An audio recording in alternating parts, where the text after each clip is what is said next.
ನಮಸ್ತೆ ಮಕ್ಕಳೇ, ನನ್ನ ಚಾನೆಲ್ಗೆ ಸ್ವಾಗತ. ಇವತ್ತಿನ ವಿಡಿಯೋದಲ್ಲಿ 10ನೇ ತರಗತಿಯ ಗದ್ಯ ಭಾಗ 7 ಲಂಡನ್ ನಗರ ಪಾಠದ ಪ್ರಶ್ನೋತ್ತರಗಳು. ಬನ್ನಿ ಇವತ್ತಿನ ವಿಡಿಯೋ ತಡ ಮಾಡದೆ ಶುರು ಮಾಡೋಣ.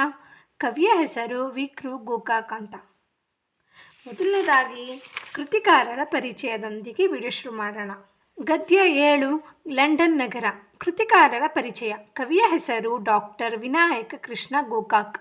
ಇವರ ಜನನ 1909. ಇವರ ಸ್ಥಳ ಹಾವೇರಿ ಜಿಲ್ಲೆಯ ಸವಣೂರಿನವರು. ಕಾವ್ಯನಾಮ ವಿನಾಯಕ. ವೃತ್ತಿ ಪುಣೆಯ ಫರ್ಗ್ಯೂಸನ್ ಕಾಲೇಜು, ಧಾರವಾಡದ ಕರ್ನಾಟಕ ವಿಶ್ವವಿದ್ಯಾಲಯದಲ್ಲಿ ಇಂಗ್ಲಿಷ್ ಪ್ರಾಧ್ಯಾಪಕರಾಗಿ, ಬೆಂಗಳೂರು ವಿಶ್ವನಿಲಯದ ಕುಲಪತಿಗಳಾಗಿ ಸೇವೆ ಸಲ್ಲಿಸಿದ್ದಾರೆ. ಇವರ ಕೃತಿಗಳು ಸಮುದ್ರ ಗೀತೆಗಳು, ಪಯಣ, ಉಗಮ ಈಜೋಡು, ಸಮಾರಸವೇ ಜೀವನ, ಭಾರತ ಸಿಂಧು ರಶ್ಮಿ ಮೊದಲಾದ ಕೃತಿಗಳನ್ನು ಬರೆದಿದ್ದಾರೆ. ಪ್ರಶಸ್ತಿಗಳು: ದ್ಯಾವ ಪೃಥ್ವಿ ಕೃತಿಗೆ ಕೇಂದ್ರ ಸಾಹಿತ್ಯ ಅಕಾಡೆಮಿ ಪ್ರಶಸ್ತಿ, ಕರ್ನಾಟಕ ವಿಶ್ವವಿದ್ಯಾಲಯದ ಗೌರವ ಡಾಕ್ಟರೇಟ್, ಬೆಂಗಳೂರು ವಿಶ್ವವಿದ್ಯಾಲಯದ ಗೌರವ ಡಿಲಿಟ್ ಪದವಿ, ಸಮಗ್ರ ಸಾಹಿತ್ಯಕ್ಕಾಗಿ ಜ್ಞಾನಪೀಠ ಪ್ರಶಸ್ತಿ, ಭಾರತ ಸರ್ಕಾರದಿಂದ ಪದ್ಮಶ್ರೀ ಪುರಸ್ಕಾರ ದೊರೆಯುತ್ತಿವೆ. ಪ್ರಸ್ತುತ ಪಾಠವನ್ನು ವಿ.ಕೃ. ಗೋಕಾಕ್ ವಿರಚಿತ ಸಮುದ್ರದಾಚೆಯಿಂದ ಎಂಬ ಪ್ರವಾಸ ಕಥನದಿಂದ ಆರಿಸಿ ಸಂಗ್ರಹಿಸಲಾಗಿದೆ. ಇದಿಷ್ಟು ಕೃತಿಕಾರರ ಪರಿಚಯ. ಇದಾದ ಮೇಲೆ ಕೊಟ್ಟಿರುವ ಪ್ರಶ್ನೆಗಳಿಗೆ ಒಂದು ವಾಕ್ಯಗಳಲ್ಲಿ ಉತ್ತರಿಸಿರಿ. ಅಭ್ಯಾಸದಲ್ಲಿ ನೋಡೋದಾದರೆ ಮೊದಲನೇ ಪ್ರಶ್ನೆ, ಲಂಡನ್ನಿನ ಪೇಟೆಯಲ್ಲಿರುವ ಸ್ಟೇಷನರಿ ಅಂಗಡಿಯ ಹೆಸರೇನು? ಉತ್ತರ: ಲಂಡನ್ನಿನ ಪೇಟೆಯಲ್ಲಿರುವ ಸ್ಟೇಷನರಿ ಅಂಗಡಿಯ ಹೆಸರು ಊಲವರ್ಥ. ಏನು ಹೆಸರು? ಊಲವರ್ಥ. ಹಾಗೆ ಎರಡನೇ ಪ್ರಶ್ನೆ, ನೆಲ್ಸನ್ ರವರ ಮೂರ್ತಿ ಇರುವ ಸ್ಥಳದ ಹೆಸರೇನು? ನೆಲ್ಸನ್ನವರ ಮೂರ್ತಿ ಇರುವ ಸ್ಥಳದ ಹೆಸರು ಟ್ರಫಲ್ಗರ್ ಸ್ಕ್ವೇರ್. ಟ್ರಫಲ್ಗರ್ ಸ್ಕ್ವೇರ್. ಮೂರನೇ ಪ್ರಶ್ನೆ, ವೆಸ್ಟ್ ಮಿನಿಸ್ಟರ್ ಅಬೆ ಯಾರ ಸ್ಮಾರಕವಾಗಿದೆ? ವೆಸ್ಟ್ ಮಿನಿಸ್ಟರ್ ಅಬೆ ಸತ್ತು ಹೋಗಿರುವ ಸಂತ ಸಾರ್ವಭೌಮರ ಕವಿ ಪುಂಗವರ ಸ್ಮಾರಕವಾಗಿದೆ. ಆಂಗ್ಲ ಸಾಮ್ರಾಜ್ಯದ ವೈಭವ ಕಂಡುಬರುವ ಓಣಿ ಯಾವುದು? ಚೇರಿಂಗ್ ಕ್ರಾಸ್ ಎಂಬ ಓಣಿ ಆಂಗ್ಲ ಸಾಮ್ರಾಜ್ಯದ ವೈಭವ ಕಂಡುಬರುವ ಓಣಿಯಾಗಿದೆ. ಆ ವಿಭಾಗ ಕೊಟ್ಟಿರೋ ಪ್ರಶ್ನೆಗಳಿಗೆ 2-3 ವಾಕ್ಯಗಳಲ್ಲಿ ಉತ್ತರಿಸಿರಿ ಅಂತ ಇದೆ. ಮೊದಲನೇ ಪ್ರಶ್ನೆ, ಊಲವರ್ಥ ಅಂಗಡಿಯಲ್ಲಿ ಸಿಗುವ ವಸ್ತುಗಳಾವುವು? ಊಲವರ್ಥ ಎಂಬ ಅಂಗಡಿಯಲ್ಲಿ ಬೂಟು, ಕಾಲು ಚೀಲ, ಚೆನ್ನ, ಸಾಬೂನು, ಔಷಧ, ಪುಸ್ತಕ, ಅಡುಗೆಯ ಪಾತ್ರೆ, ಎಲೆಕ್ಟ್ರಿಕ್ ದೀಪದ ಸಾಮಾನು, ಫೋಟೋ, ಅಡವಿಯ ಹೂವು, ಯುದ್ಧ ಸಾಮಗ್ರಿಗಳು ಎಲ್ಲವೂ ಇಲ್ಲಿ ದೊರೆಯುತ್ತವೆ. ಎರಡನೇ ಪ್ರಶ್ನೆ, ಲಂಡನ್ನಿನ ಹೆಣ್ಣು ಮಕ್ಕಳು ಯಾವ ಯಾವ ಕೆಲಸದಲ್ಲಿ ನಿಯುಕ್ತರಾಗಿರುತ್ತಾರೆ? ಲಂಡನ್ನಿನ ಎಲ್ಲ ಅಂಗಡಿಗಳಲ್ಲಿ ಸಾಮಾನ್ಯವಾಗಿ ಸ್ತ್ರೀಯರೇ ಕೆಲಸ ಮಾಡುತ್ತಾರೆ. ಉಪಹಾರ ಗೃಹಗಳಲ್ಲಿ ಸ್ತ್ರೀಯರು ಇರುತ್ತಾರೆ.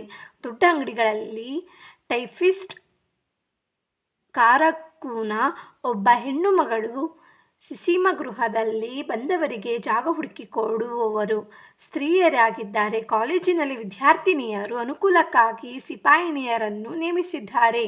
ಮೂರನೇ ಪ್ರಶ್ನೆ, ಟೊಪ್ಪಿಗೆಯ ವಿಶೇಷತೆಯನ್ನು ಲೇಖಕರು ಹೇಗೆ ದಾಖಲಿಸಿದ್ದಾರೆ? ಲಂಡನ್ನಿನ ಹೆಣ್ಣು ಮಕ್ಕಳ ಟೊಪ್ಪಿಗೆಯನ್ನು ಲೇಖಕರು ಕುತೂಹಲದಿಂದ ನೋಡಿದರು. ಒಂದು ಟೊಪ್ಪಿಗೆಯಂತೆ ಇನ್ನೊಂದಿರುವುದಿಲ್ಲ. ಸಿಕ್ಕಿಸಿದ ಪುಂಚವಾದರೂ ಕನಿಷ್ಠ ಪಕ್ಷಕ್ಕೆ ಬೇರೆಯಾಗಿರುತ್ತದೆ. ಕೋಟ್ಯವಾದಿ ಟೋಪಿಗಳನ್ನು ಬೇಕಾದರೆ ಪರೀಕ್ಷಿಸಿ ಇದನ್ನು ಮನಗಾಣಬಹುದು. ಮನುಷ್ಯನಂತೆ ಟೊಪ್ಪಿಗೆಯಲ್ಲವೇ? ಒಬ್ಬ ಮನುಷ್ಯಳಂತೆ ಇನ್ನೊಬ್ಬಳಿಲ್ಲ ಎಂದು ಲೇಖಕರು ಟೊಪ್ಪಿಗೆಯ ವಿಶೇಷತೆಯನ್ನು ದಾಖಲಿಸಿದ್ದಾರೆ. ನಾಲ್ಕನೇ ಪ್ರಶ್ನೆ, ಪೋಯೆಟ್ ಕಾರ್ನರ್ನಲ್ಲಿ ಯಾವ ಯಾವ ಕವಿಗಳ ಸಮಾಧಿಗಳಿವೆ? ಪೋಯೆಟ್ ಕಾರ್ನರ್ನಲ್ಲಿ Kipling, Hardy, Macaulay, Johnson, Goldsmith, Dryden, Ben Johnson, Wordsworth ಕವಿಗಳ ಸಮಾಧಿಗಳಿವೆ. ಐದನೇ ಪ್ರಶ್ನೆ, ಸಾಮ್ರಾಟರ ರಾಜಾಭಿಷೇಕವಾಗುವ ಸಿಂಹಾಸನದ ಮೇಲಿರುವ ಕಲ್ಲುಪಾಟಿಯ ವಿಶೇಷತೆಗಳೇನು? ಸಾಮ್ರಾಟರ ರಾಜಾಭಿಷೇಕವಾಗುವಾಗ ಅವರ ಸಿಂಹಾಸನದ ಮೇಲೆ ಒಂದು ಕಲ್ಲುಪಾಟಿಯನ್ನು ಹಾಕುತ್ತಾರೆ. ಪಟ್ಟಾಭಿಷೇಕವಾಗುವಾಗ ಮಾತ್ರ ಸಾಮ್ರಾಟರು ಇದರ ಮೇಲೆ ಕೂಡಬೇಕು. ಈ ಶಿಲೆಯನ್ನು ಒಳಗೊಂಡ ಇದರ ಮೇಲೆ ಕೂಡಬೇಕು. ಈ ಶಿಲೆಯನ್ನು ಒಳಗೊಂಡ ಸಿಂಹಾಸನವು ವೆಸ್ಟ್ ಮಿನಿಸ್ಟರ್ ಮಂದಿರದಲ್ಲಿಯ ಒಂದು ಭಾಗದಲ್ಲಿದೆ. ಸ್ಪೂನ್ ಆಫ್ ಸ್ಕೂನ್ ಎಂದು ಇದರ ಹೆಸರು. 3ನೇ ಎಡ್ವರ್ಡನು ಸ್ಕಾಟ್ಲೆಂಡಿನ ಅರಸರಿಂದ ಇದನ್ನು ಕಿತ್ತುಕೊಂಡು ಬಂದಂತೆ ಕಾಣುತ್ತದೆ. ಅಂದಿನಿಂದ ಎಲ್ಲ ಸಾಮ್ರಾಟರ ಅಭಿಷೇಕವು ಈ ಕಲ್ಲಿನ ಮೇಲೆಯೇ ಆಗಿದೆ. ಈ ವಿಭಾಗ ಕೊಟ್ಟಿರುವ ಪ್ರಶ್ನೆಗಳಿಗೆ 8-10 ವಾಕ್ಯಗಳಲ್ಲಿ ಉತ್ತರಿಸಿರಿ. ಮೊದಲನೇ ಪ್ರಶ್ನೆ, ಲಂಡನ್ ನಗರ ವಿಶೇಷಣೆಯಲ್ಲಿ ಲೇಖಕರು ಗುರುತಿಸಿರುವ ವಿಶೇಷತೆಗಳೇನು? ಲಂಡನ್ ಪಟ್ಟಣವೆಂದರೆ ಒಂದು ಸ್ವತಂತ್ರ ಜಗತ್ತು. ಇಲ್ಲಿಯ ರಸ್ತೆಗಳಲ್ಲಿ ವ್ಯಾಪಾರವು ತುಂಬಿ ಟ್ರಾಮ್ ಬಸ್ಸುಗಳಿಗೆ ಸಕಾಲಕ್ಕೆ ಸಂಚರಿಸಲು ನಿಲ್ಲಿಸಬೇಕಾಗುತ್ತದೆ. ಇದನ್ನು ತಪ್ಪಿಸಲು ಭೂಗರ್ಭದಲ್ಲಿ ಗಾಡಿಯನ್ನು ಒಯ್ದಿದ್ದಾರೆ. ವೂಲವರ್ಥ ಎಂಬ ಸ್ಟೇಷನರಿ ಅಂಗಡಿ ಇದ್ದು ಈ ಅಂಗಡಿಯಲ್ಲಿ ವಿಧವಾದ ವಿಭಾಗಗಳನ್ನು ನಿರ್ಮಿಸಿದ ಬುದ್ಧಿಯ ಚಮತ್ಕಾರವನ್ನು ನೋಡಬಹುದು. ಪ್ರಾಚೀನ ಕಾವ್ಯದಂತೆ ಇದೊಂದು ಮಹಾಕೋಶವಾಗಿದೆ ಎಂದು ಹೇಳಿದರು. ಗಂಡಿಗಿಂತ ಸ್ತ್ರೀಯರು ಹೆಚ್ಚಿನ ಕೆಲಸ ಮಾಡುತ್ತಾರೆಂದು ಗಮನಿಸಿದರು. ಇಂಡಿಯಾ ಆಫೀಸ್ ಹಾಗೂ ವಚನಾಲಯಗಳನ್ನು ಗಮನಿಸಿದರು. ಚೇರಿಂಗ್ ಕ್ರಾಸ್ ಎಂಬ ಓಣಿಯಲ್ಲಿ ಸಾಮ್ರಾಜ್ಯ ವೈಭವವನ್ನು ಕಂಡು ಬರುವುದು. ಇಂಡಿಯಾ ಆಫೀಸ್ ಹತ್ತಿರ ಆಫ್ರಿಕನ್ ಕಚೇರಿ.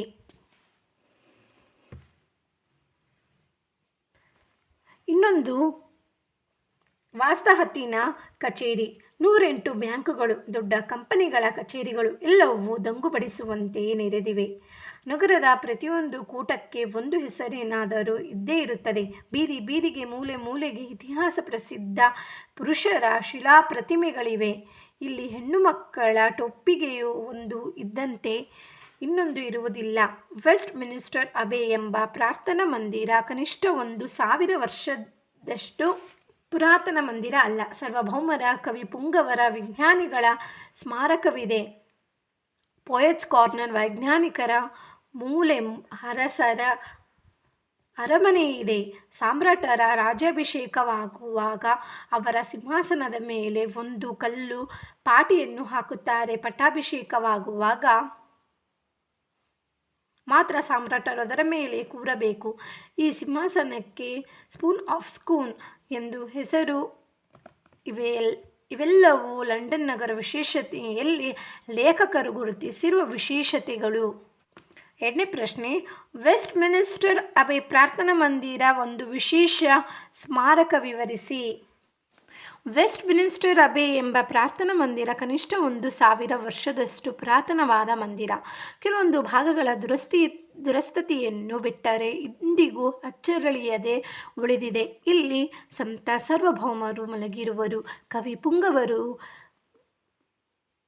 ಹೊರಗಿರುವರು. ಸತ್ತವರ ಸ್ಮಾರಕವೆಂದು ಇದಕ್ಕಿಂತ ಘನತರವಾದ ಮಂದಿರವು ಜಗತ್ತಿನಲ್ಲಿ ನೆಲ್ಲಿಯೂ ಇರಲಾರದು.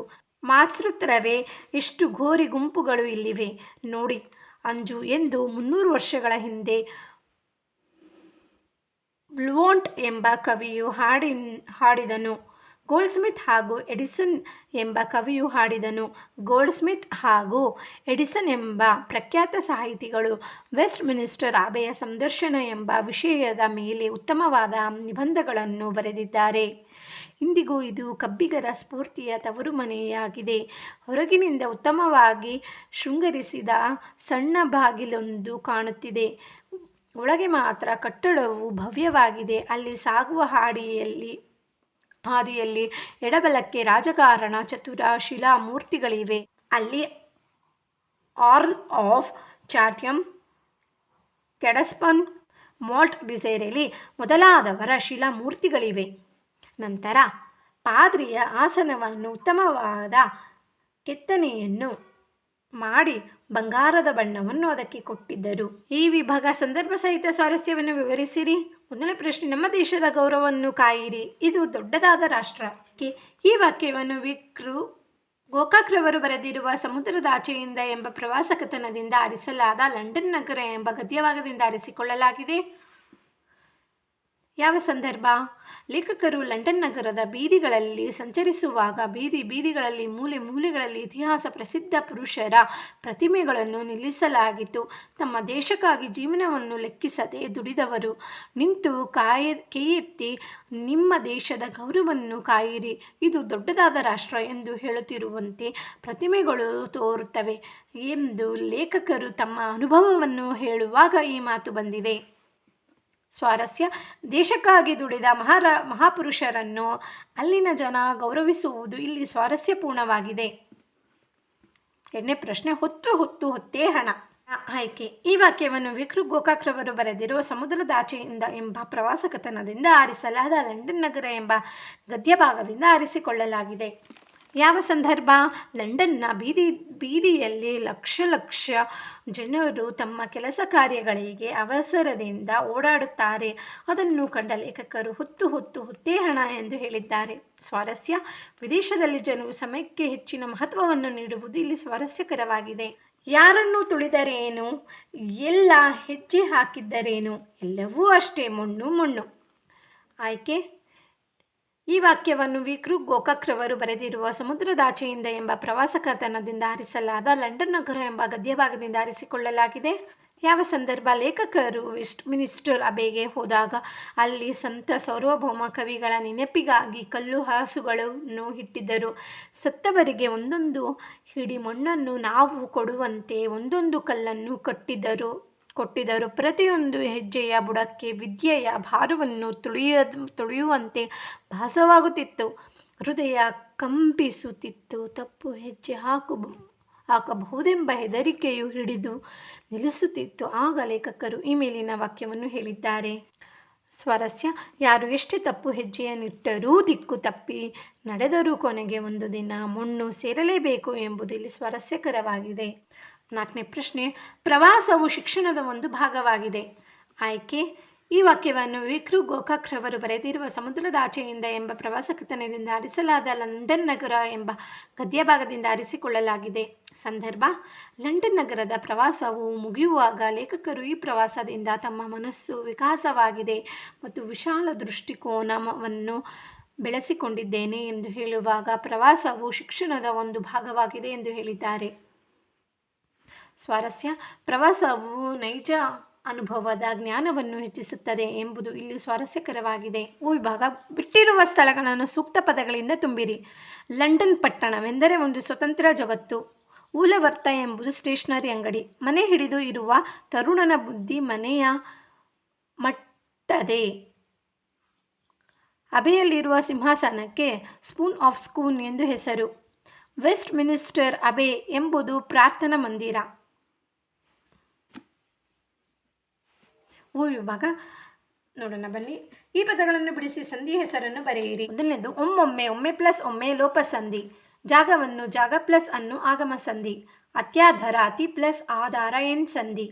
ವಚನಾಲಯ ವಚನ ಪ್ಲಸ್ ಆಲಯ ಸವರ್ಣ ದೀರ್ಘ ಸಂಧಿ. ಹಾಗೆ ಸಂಗ್ರಹಾಲಯ ಸಂಗ್ರಹ ಪ್ಲಸ್ ಆಲಯ ಸವರ್ಣ ದೀರ್ಘ ಸಂಧಿ. ವಿಭಾಗ: ಈ ಪದಗಳ ಅರ್ಥ ಬರೆದು ಅವುಗಳನ್ನು ನಿಮ್ಮ ಸ್ವಂತ ವಾಕ್ಯಗಳಲ್ಲಿ ಪ್ರಯೋಗಿಸಿ ಅಂತ ಇದೆ. ದಂಗು ಬಡಿ ಅರ್ಥ ಗಾಬರಿಯಾಗು. ಅಪರಿಚಿತ ವ್ಯಕ್ತಿಗಳು ಮನೆಗೆ ನುಗ್ಗಿದಾಗ ನಮಗೆ ದಂಗು ಬಡಿದಂತಾಗುತ್ತದೆ. ಮನಗಾಣು ಅರ್ಥ ತಿಳಿದುಕೊಳ್ಳುವುದು. ಸಮಸ್ಯೆಗಳು ಉಲ್ಲಣಿಸಿದಾಗ ವಿವಾದಗಳನ್ನು ಮಾಡಿ ಗಲಭೆಯನ್ನು ಮಾಡಿಕೊಳ್ಳದೆ ತಮ್ಮ ತಪ್ಪನ್ನು ಮನಗಾಣಬೇಕು. ಅಚ್ಚಳಿ ಅರ್ಥ ಹಾಳಾಗದಂತೆ ಉಳಿದಿರುವುದು. ಜಕಣಾಚಾರಿಯು ಕಟ್ಟಿದ ದೇವಾಲಯಗಳು ಸಾವಿರಾರು ವರ್ಷಗಳ ಹಳೆಯದಾಗಿದ್ದರೂ ಅಚ್ಚಳಿಯದಂತೆ ಉಳಿದಿವೆ. ದುರಸ್ತಿ ಅರ್ಥ ಸರಿಪಡಿಸುವುದು. ರಸ್ತೆಗಳಲ್ಲಿ ಗುಂಡಿಗಳು ಬಿದ್ದು ರಸ್ತೆ ಅಪಘಾತಗಳಾಗುವ ಸಂಭವ ಇರುತ್ತದೆ. ಹಾಗಾಗಿ ರಸ್ತೆಗಳು ಹಾಳಾಗದಿದ್ದರೆ ದುರಸ್ತಿ ಕಾರ್ಯಗಳನ್ನು ಮಾಡಬೇಕು. 5 ಘನತರ ಅರ್ಥ ದೊಡ್ಡದಾದ. ಅಂಬೇಡ್ಕರ್ ಅವರು ಭಾರತದ ಸಂವಿಧಾನ ರಚನೆ ಮಾಡುವುದರ ಮೂಲಕ ಭಾರತಕ್ಕೆ ಘನತರ ಕಾರ್ಯ ಮಾಡಿದ್ದಾರೆ. ನಿಟ್ಟಿಸಿ ನೋಡು ಅರ್ಥ ದಿಟ್ಟಿಸಿ ನೋಡುವುದು. ಭೀಮ ಮತ್ತು ದುರ್ಯೋಧನರಿಬ್ಬರು ಒಬ್ಬರೊಬ್ಬರು ನಿಟ್ಟಿಸಿ ನೋಡುತ್ತಾ ಕಾಳಗಕ್ಕೆ ಇಳಿಯುತ್ತಾರೆ. 7 ಮೂಲೆ ಗೊತ್ತು ಅರ್ಥ ಬಳಸದೇ ಇರುವುದು. ತಂತ್ರಜ್ಞಾನ ಬಂದಿರದಂತೆ ಸ್ಮಾರ್ಟ್ ಫೋನುಗಳ ಬಳಕೆ ಹೆಚ್ಚಾಗಿದೆ. ಇದರಿಂದ ಹಳೆಯ ಲ್ಯಾಂಡ್ ಫೋನ್ಗಳು ಮೂಲೆ ಗೊತ್ತಿವೆ. ದಿಕ್ಕು ತಪ್ಪು ಅರ್ಥ ದಾರಿ ತಪ್ಪು. ಕಳ್ಳರು ಮನೆಯ ಸದಸ್ಯರ ದಿಕ್ಕು ತಪ್ಪಿಸಿ ಕಳ್ಳತನ ಮಾಡುವರು. ವಶೀಲಿ ಅರ್ಥ ಪ್ರಭಾವ ಬೀರು. ಭಾರತದ ಸ್ವಾತಂತ್ರ್ಯ ಹೋರಾಟದಲ್ಲಿ ಭಗತ್ ಸಿಂಗ್ ಹೆಚ್ಚಿನ ವಶೀಲಿ ಬರೆದಿದ್ದಾರೆ. ಭಾಷಾ ಚಟುವಟಿಕೆ ಆ ವಿಭಾಗ ಕೊಟ್ಟಿರೋ ಪ್ರಶ್ನೆಗಳಿಗೆ ಉತ್ತರ ಬರೆಯಿರಿ ಅಂತ ಇದೆ. ಮೊದಲನೇ ಪ್ರಶ್ನೆ, ನಾಮಪದ ಎಂದರೇನು ಉದಾಹರಿಸಿ. ನಾಮ ಪ್ರಕೃತಿಗಳಿಗೆ ವಿಭಕ್ತಿ ಪ್ರತ್ಯಯಗಳು ಸೇರಿ ಆಗುವ ಪದವೇ ನಾಮಪದ. ಇದಕ್ಕೆ ಉದಾಹರಣೆ ನೋಡೋದಾದರೆ, ಭೀಮ ಎನ್ನುವುದು ನಾಮ ಪ್ರಕೃತಿ, ಅನ್ನು ಎನ್ನುವುದು ವಿಭಕ್ತಿ ಪ್ರತ್ಯಯ, ಭೀಮನನ್ನು ಎನ್ನುವುದು ನಾಮಪದ. ಭೀಮ ಪ್ಲಸ್ ಅನ್ನು ಭೀಮನನ್ನು. ಎರಡನೇ ಪ್ರಶ್ನೆ, ನಾಮವಾಚಕಗಳ ವಿಧಗಳನ್ನು ಪಟ್ಟಿ ಮಾಡಿ. ಉತ್ತರ, ನಾಮವಾಚಕಗಳ ವಿಧಗಳು ವಸ್ತುವಾಚಕ, ಗುಣವಾಚಕ, ಸಂಖ್ಯಾವಾಚಕ, ಹಾಗೆ ಭಾವನಾಮ, ಪರಿಮಾಣ ವಾಚಕ, ಹಾಗೆ ದಿಗ್ವಾಚಕ, ಸರ್ವನಾಮ. ಇದಾದಮೇಲೆ ಮೂರನೇ ಪ್ರಶ್ನೆ, ಕೃದಾಂತ ಎಂದರೇನು ಉದಾಹರಣೆಗಳನ್ನು ಬರೆಯಿರಿ. ಧಾತುಗಳಿಗೆ ಕೃತ್ ಪ್ರತ್ಯಯಗಳು ಸೇರಿದರೆ ಅದನ್ನು ಕೃದಂತ ಎನ್ನುತ್ತೇವೆ.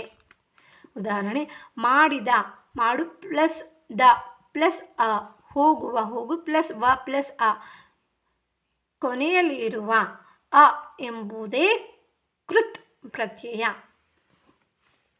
ನಾಲ್ಕನೆಯದಾಗಿ ಕೊಟ್ಟಿರುವ ಪದಗಳನ್ನು ಕೃದಂತ, ನಾಮಕೃದಂತ, ಭಾವನಾಮ, ಕೃದಂತ್ಯ ವ್ಯಯಗಳಾಗಿ ವಿಂಗಡಿಸಿ ಬರೆಯಿರಿ ಅಂತ ಇದೆ. ಮಾಟ ಅದಾದಮೇಲೆ ಓಡಿದ, ತಿಂದ, ನೋಡಿ, ಆಟ, ನೋಡಿದ. ಇದಿಷ್ಟು ಆದ ಮೇಲೆ ಆ ವಿಭಾಗ ಕೊಟ್ಟಿರುವ 4 ಉತ್ತರಗಳಲ್ಲಿ ಸೂಕ್ತವಾದದನ್ನು ಆರಿಸಿ ಬರೆಯಿರಿ ಅಂತ ಇದೆ. ವರ್ತಮಾನ ಕೃದಾಂತ ನಾಮಕ್ಕೆ ಈ ಪದವು ಉದಾಹರಣೆಯಾಗಿದೆ. ಬರೆಯುವ. ನೋಟ ಎಂಬುದು ಈ ವ್ಯಾಕರಣ ಅಂಶವಾಗಿದೆ. ಕೃದಾಂತ ಭಾವನಾಮ. ಇವುಗಳಲ್ಲಿ ಕೃದಾಂತ ವ್ಯಯಕ್ಕೆ ಉದಾಹರಣೆಯಾದ ಪದ. ಮಾಡಲಿಕ್ಕೆ. ಹಾಗೆ ಲೋಕದೊಳು ಎಂಬುದು ಈ ವಿಭಕ್ತಿಯಲ್ಲಿದೆ, ಸಪ್ತಮಿ ವಿಭಕ್ತಿ. ಇದು ಭಾಷಾ ಚಟುವಟಿಕೆ ಆಗಿದೆ. ಇದರೊಂದಿಗೆ ಲಂಡನ್ ನಗರ ಎಂಬ 7ನೇ ಗದ್ಯ ಭಾಗದ ಪ್ರಶ್ನೋತ್ತರಗಳು ಹಾಗೆ ಭಾಷಾ ಚಟುವಟಿಕೆ ಕೃತಿಕಾರರ ಪರಿಚಯ ಮುಗಿದಿದೆ. ನಿಮಗೆ ನನ್ನ ವಿಡಿಯೋ ಇಷ್ಟ ಆಯಿತು ಅನ್ಕೋತೀನಿ. ಇಷ್ಟ ಆದರೆ ಪ್ಲೀಸ್ ಲೈಕ್ ಮಾಡಿ, ಫ್ರೆಂಡ್ಸ್ ಎಲ್ಲರಿಗೂ ಶೇರ್ ಮಾಡಿ. ಹಾಗೆ ಚಾನಲ್ನ ಸಬ್ಸ್ಕ್ರೈಬ್ ಮಾಡ್ಕೊಂಡಿಲ್ಲ ಅಂದರೆ ಪ್ಲೀಸ್ ಸಬ್ಸ್ಕ್ರೈಬ್ ಮಾಡ್ಕೊಂಡು ನೋಡಿ. ನಾನು ಹಾಕೋ ಪ್ರತಿಯೊಂದು ವೀಡಿಯೋಸ್ ಕೂಡ ನೀವು ತಪ್ಪದೆ ನೋಡ್ಬೋದು. ಖಂಡಿತವಾಗಿ ಮುಂದಿನ ವಿಡಿಯೋದಲ್ಲಿ ಸಿಗೋಣ. ಅಲ್ಲಿವರೆಗೂ ಧನ್ಯವಾದಗಳು ಮಕ್ಕಳೇ. ಬಾಯ್ ಬಾಯ್.